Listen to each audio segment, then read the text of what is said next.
നമസ്കാരം. ഇഫക്ട് ന്യൂസിലേക്ക് ഏവർക്കും സ്വാഗതം.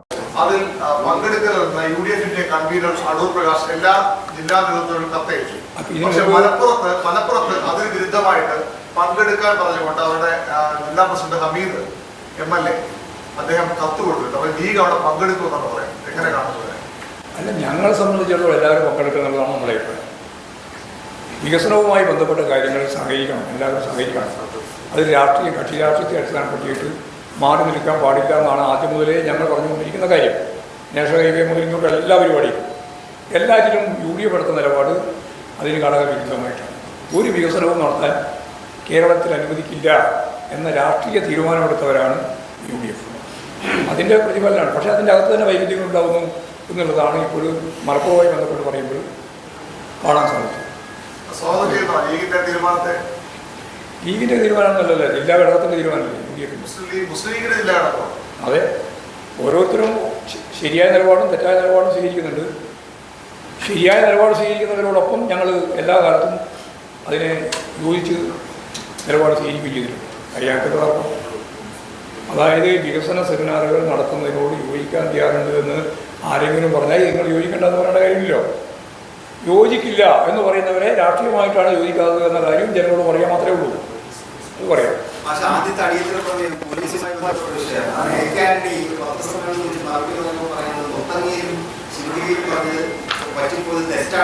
എന്ന് പറഞ്ഞു അദ്ദേഹം തന്നെ സമ്മതിച്ചു.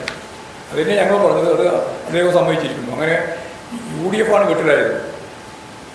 AK ആന്റണി തന്നെ പറഞ്ഞല്ലോ, എന്നെ സഹായിക്കാൻ ഒരാളുണ്ടായിരുന്നില്ല. എന്തൊരു ദയനീയമായ അവസ്ഥയാണെന്ന് അറിയിച്ചു. അപ്പോൾ അദ്ദേഹം തന്നെ പറയാൻ പറ്റുള്ളൂ. അദ്ദേഹം തന്നെ പറയുകയും ചെയ്തു, ഒരു അബദ്ധം തന്നെയാണ് പറ്റിയത്. അത് തന്നെയാണ് അടുത്ത വർഷത്തിനുവേണ്ടി പറഞ്ഞത് കൃത്യമായിട്ട് അംഗീകരിച്ചു എന്ന് മാത്രമേ അതിൽ പറയാൻ.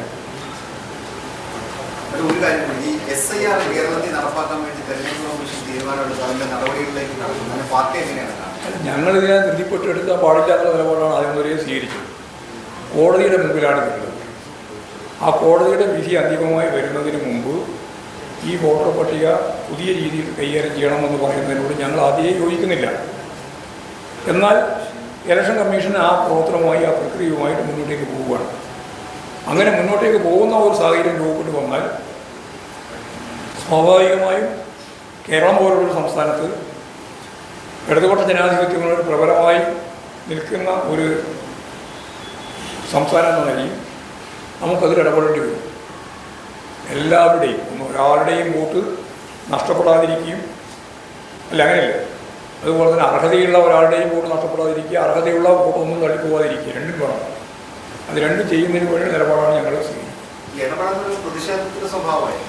പ്രതിഷേധത്തിൻ്റെ സ്വഭാവം കൊണ്ട് വോട്ടേഴ്സിനോട് പ്രതിഷേധിച്ചിട്ടുള്ള കാര്യം, വോട്ടേഴ്സ് ലിസ്റ്റ് തയ്യാറാക്കില്ലേ, ആ തയ്യാറാക്കുന്ന പ്രക്രിയയിൽ ഞങ്ങൾക്ക് അഭിപ്രായ വ്യത്യാസമുണ്ട്. ആ അഭിപ്രായ വ്യത്യാസം ഉണ്ട് എന്നുള്ളതുകൊണ്ട് ആ പ്രക്രിയയിൽ നിന്ന് ഒഴിഞ്ഞു നിൽക്കാൻ ഞങ്ങൾ തയ്യാറില്ല. പക്ഷേ രാഹുൽ ഗാന്ധി നടത്തിയ വാർത്താ സമ്മേളനത്തിൽ ഈ വോട്ടർ പട്ടികയുമായി ബന്ധപ്പെട്ട് അതിനോട് CPM-ന്റെ നിലപാടെന്തൊക്കെയാണ്? അല്ല, ഇതിൻ്റെ അകത്ത് ഒരുപാട് കൃത്രിമങ്ങൾ നടന്നിട്ടുണ്ടെന്നുള്ളത് ശരിയാണ്. രാഹുൽ ഗാന്ധി പറഞ്ഞിട്ടുള്ള ഒരുപാട് കാര്യം ശരിയാണെന്ന് ഇപ്പോൾ വ്യക്തമാക്കപ്പെട്ടിട്ടുണ്ടല്ലോ. അതിനോട് ഞങ്ങൾക്ക് എന്തെങ്കിലും അഭിപ്രായപ്പെട്ട കാര്യം, അതായത് പാർലമെൻ്ററി ജനാധിപത്യ സംവിധാനത്തിൻ്റെ ഏറ്റവും അടിസ്ഥാനപരമായ ഘടന എന്ന് പറയുന്നത് വോട്ടർ ലിസ്റ്റാണ്. അത് കൃത്രിമത്തിൽ രൂപപ്പെടുത്താനും അതിൻ്റെ ഭാഗമായിട്ടുള്ള നിരവധി വോട്ടർമാരെ കൂട്ടിച്ചേർക്കുക, നിരവധി വോട്ടർമാരെ വിട്ടുമാറ്റുക, ഇത്തരത്തിലുള്ള പ്രക്രിയയാണ് രാജ്യത്തിൻ്റെ പല ഭാഗത്ത് കണ്ടത്. അതാണ് രാഹുൽ ഗാന്ധി ഉൾപ്പെടെ ചൂണ്ടിക്കാണിച്ചത്, ഞങ്ങളും ചൂണ്ടിക്കാണിച്ചിട്ടുണ്ട്. അപ്പോൾ അത് സംബന്ധിച്ച് ഞങ്ങളുടെ വ്യക്തമായ അഭിപ്രായം, ഫലപ്രദമായ രീതിയിൽ ജനാധിപത്യ അടിത്തറ നിലനിർത്തത്തക്ക രീതിയിലുള്ള ഒരു വോട്ടർ ലിസ്റ്റ് ആവണം, കുറ്റമറ്റതാവണം. അതിന് സുപ്രീം കോടതിയുടെ മുമ്പ് ഒരു കേസുണ്ട്. ആ കേസ് വിധി പറയുന്നതിന് മുമ്പാണ് വിധിപ്പെട്ട് ഇലക്ഷൻ കമ്മീഷൻ ഇങ്ങനെ നിലപാട് സ്വീകരിക്കുന്നത്. ഇലക്ഷൻ കമ്മീഷൻ എന്നെല്ലാം പറയുന്നത് ഇപ്പോഴും യഥാർത്ഥത്തിൽ പഴയ സ്വതന്ത്രമായ അങ്ങനെയല്ലേ ഭരണഘടനാ സ്ഥാപനം എന്ന രീതിയിലൊക്കെ നമ്മൾ കാണുക. അതിൽ നിന്ന് വ്യത്യസ്തമായി BJP തീരുമാനം നടപ്പിലാക്കുന്ന ഏജൻസിയെ പോലെ പ്രവർത്തിക്കുന്നു എന്നതാണല്ലോ ഇന്ത്യയിൽ ഉയർന്നു വന്ന വലിയ ആക്ഷേപം. ഇത്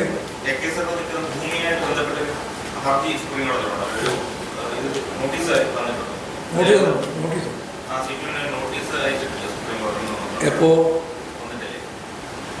അല്ല നിങ്ങൾ എപ്പോഴാണെന്ന് വെച്ചാൽ മനസ്സിലാക്കാം. ഒരു നോട്ടീസ് ഇഷ്യൂ ചെയ്തില്ല. ഒരു കേസ് നിലവിലുണ്ട്. അന്നേ അത് ഏത് നടന്നുകൊണ്ടിരിക്കുക അത്രയും വെറുതെ ഒരു നോട്ടിന് കൊണ്ടിങ്ങനെ പുറപ്പെട്ടിരിക്കുക.